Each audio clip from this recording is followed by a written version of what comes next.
चले वतन की ओर डाल के प्रेम की डोर।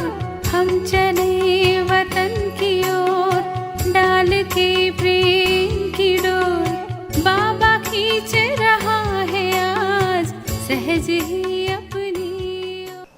வாணியின் தொடர்ச்சி 24/3/1982. பாட்டிகளுடன் சந்திப்பு. எப்பொழுதும் ஆன்மீகத்தின் நறுமணத்தை பரப்பக்கூடிய உண்மையிலும் உண்மையான ஆன்மீக ரோஜா மலர். நீங்கள் அனைத்து குழந்தைகளும் எப்பொழுதும் ஆன்மீக போதையில் இருக்கும் உண்மையான ரோஜா மலர்தான் இல்லையா? எப்படி ரோஜா மலரின் பெயர் பிரசித்தி பெற்றதோ அதே போல நீங்கள் அனைத்து ஆத்துமாக்களும் ஆன்மீக ரோஜா மலர்கள். ஆன்மீக ரோஜா மலர் என்றால் நாலாபுறங்களிலும் ஆன்மீகத்தின் நறுமணத்தை பரப்புபவர்கள்.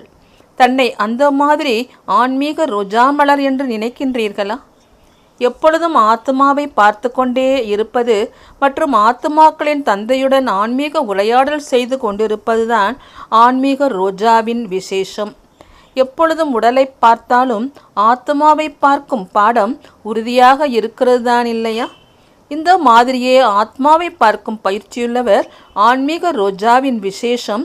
எப்பொழுதும் உடலை பார்த்தும் ஆத்மாவை பார்க்கும் பயிற்சியுள்ளவர் ஆன்மீக ரோஜா ஆகிவிட்டார்.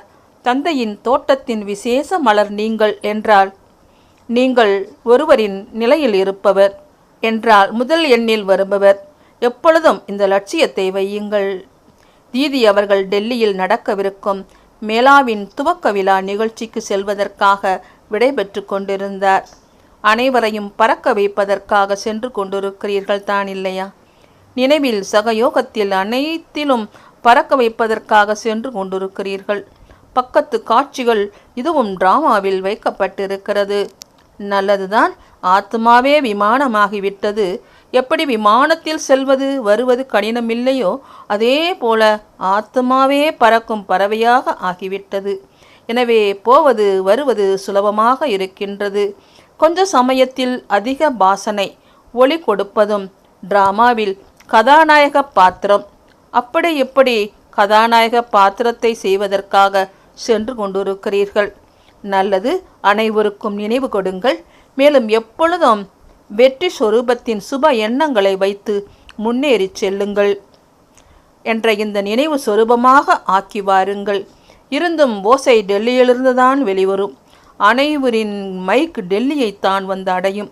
எப்பொழுது அரசாங்கத்திடமிருந்து சப்தம் எழுமோ அப்பொழுது முடிவடைந்து விடும். அதனால் பாரதத்தின் தலைவர்களும் விழித்தெழுவார்கள். அதன் ஏற்பாட்டை செய்வதற்காகத்தான் சென்று கொண்டிருக்கிறீர்கள் இல்லையா? வரதானம். சாதனங்களை ஆதாரமாக ஆக்குவதற்கு பதிலாக தேவைக்கேற்ப காரியத்தில் ஈடுபடுத்தக்கூடிய எப்பொழுதும் சாட்சி பார்வையாளர் ஆகுங்கள். அநேக குழந்தைகள் நடைமுறையில் காலப்போக்கில் விதையை விட்டுவிட்டு கிளைகள் மேல் கவரப்பட்டு விடுகின்றார்கள்.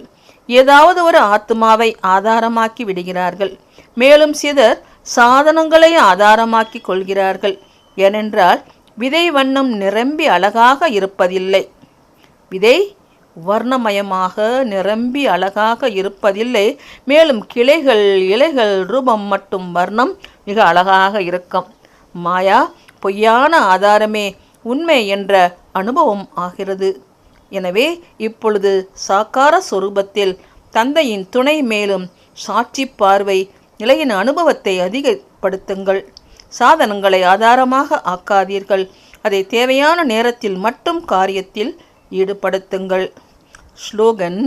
ஆன்மீக கௌரவத்தில் இருந்தீர்கள் என்றால் அவமானத்தின் ஃபீலிங் வராது. अच्छा, ओम शांति।